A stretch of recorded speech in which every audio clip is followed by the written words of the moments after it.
Bienvenidos a Bnei Noyaj Academy. Mi nombre es Tubia. Estamos estudiando los libros, o algunos de ellos por lo menos, que Bnei Noyaj efectivamente pueden estudiar. Hay una serie de libros que el original está en inglés, pero también algunos de ellos se tradujeron al español. Se llaman La Letra y el Espíritu, The Letter and the Spirit. Estos libros son traducciones al inglés, o a veces el original estaba en inglés, de cartas del Rebbe. Y luego, por supuesto, una traducción al español. Las cartas del Rebbe hablan de montones de temas diferentes. Muchos de ellos, la gran mayoría, yo diría el 99%, estaban escritas hacia judíos, sobre temas de judíos. Pero la perspectiva de la vida del Rebbe, la perspectiva de cómo uno debe conducirse en la vida, según las enseñanzas del Hasidismo, las enseñanzas de la Torá, etc., es tan clara y tan útil e importante en la vida de todo ser humano que vale la pena estudiar estos libros. Ahora bien, como ya mencioné en otros casos también, cuando el Rebbe exhorta a cumplir cierto precepto, pues ahí uno tiene que decir, bueno, ¿esto se aplica a mí o no se aplica a mí?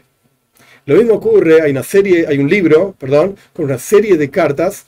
El libro se llama Cuestiones de Fe y Ciencia, de Editorial Quejos. El libro anterior que mencioné, La Letra y el Espíritu, también es de Editorial Quejos. En este libro hay un compendio de cartas del Rebbe, que el Rebbe se intercambió con diferentes científicos, hablando específicamente de fe y ciencia, por supuesto. Es un libro extremadamente interesante para ver desde la perspectiva de un Rebbe. Por supuesto, un rabino con un conocimiento de Torá que es imposible de explicar cómo es, porque yo tampoco lo entiendo, no es que yo puedo entender a Rebbe, pero su conocimiento de Torá era fantástico, literalmente. Y a su vez tenía un conocimiento de la ciencia, por lo menos la ciencia conocida hasta esos momentos, es muy profundo, muy grande. Él estudió en Berlín, estudió en Francia, se codeó, por así decir, con los personajes que en ese momento, años 1920, 1930, estaban lidiando con bombas atómicas, con la física que hasta el día de hoy es el fundamento del conocimiento de la física, las matemáticas, la ingeniería de hoy en día.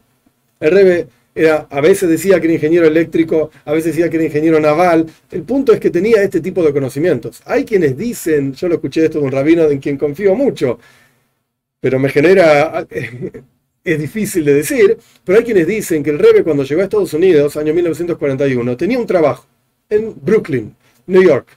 Nadie sabía cuál era el trabajo del Rebbe. Pero el Rebbe todos los días iba a una base militar que había en Brooklyn, cerca de donde el Rebbe vivía, y trabajaba ahí. ¿Qué hacía el Rebbe? Nadie sabe. Pero escuché de un rabino, de vuelta, en que yo confío mucho, escuché de este rabino que el Rebbe fue uno de los participantes importantes en el desarrollo de la tecnología stealth de misiles.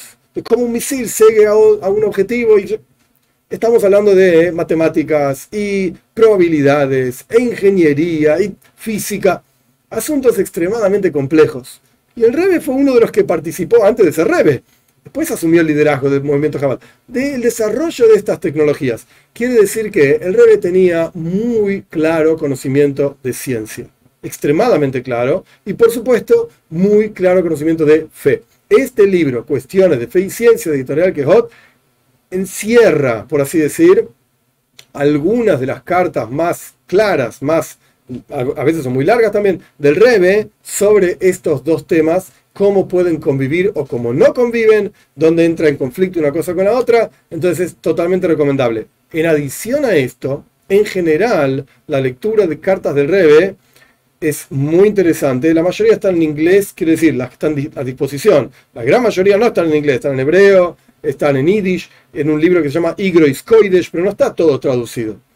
Algunas que otras cartas están traducidas. Editorial Quejot también empezó lentamente, porque es un trabajo extremadamente grande, a traducir cartas del Rebbe al español. Se llama Cartas Sagradas, si no me equivoco.